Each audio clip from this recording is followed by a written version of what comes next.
Hey Astros fans, welcome to today's edition of Extra Innings, the Astros Fans UK next day recap on Astros ball games. Game 75, Astros 4, A's 6, losing in 10 innings. Let's get straight into the main talking points from a brutal, agonising defeat in extra innings to split the series in Sacramento with 3 up, 3 down. 3 up, leading off Victor Caratini. He made up for a horrible 4-pitch strikeout with the bases loaded and 1 out in the 6th to launch a fantastic game-tying clutch 3-run homer in the 8th to make it 4-4. Alas, ultimately it wasn't to be the turning point in the game, but our fighting spirit remains hugely intact. Up second, Jeremy Pena. Tricky to find an array of positives in this game, but with JP3 adding 2 more hits to his name, it's good to see that hitless run looks like it was just a blip.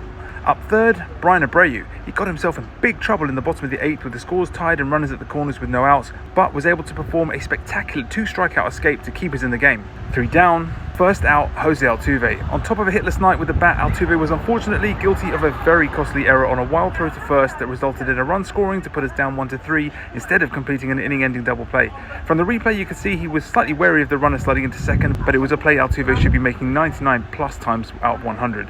His defense has been very good this season, both in left and at second, but this really wasn't. Second out, failings at the plate. We went a miserable 1 for 11 with runners in scoring position over the course of the game, that only hit being Caratini's homer. Multiple culprits across the team, with the final instance being one of the most damaging as Jake Myers grounded into an inning-ending double play in the top of the 10th, with us failing to score the bare minimum of 1 run you'd expect under the Manfred Ghost Runner situation. Third out, Josh Hader. He's been sensational in 2025, but after getting through a tied bottom of the 9th in fine fashion, a wild pitch in the 10th proved fatal, allowing the Manfred Ghost Runner to reach third with no outs. Joe Espada frustratingly opted not to walk Nick Kurtz to try and set up a double play, but the logic was understandable, and Hader unfortunately gave up our second Kurtz 2-run walk-off homer defeat of the series. It was a non-save situation, and Hader will shake this off, but it's a shame. A few extra points to finish on. Extra innings record popped. It was never going to last forever, but it's annoying to lose an extra innings game again at last.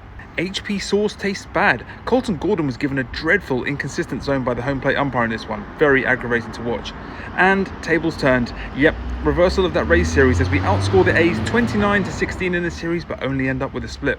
With the loss, we fall to 43-32, but still 5 games ahead at the top of the AL West before we now move on to the next leg of our West Coast road trip with 3 games versus the informed Los Angeles Angels. That's it for today's Extra Innings, the next day recap. Let me know your takes on the loss and the series split in the comments. Make sure you're following at AstrosFansUK on all platforms, and I'll catch you tomorrow for the next edition of Extra Innings. Go Stros!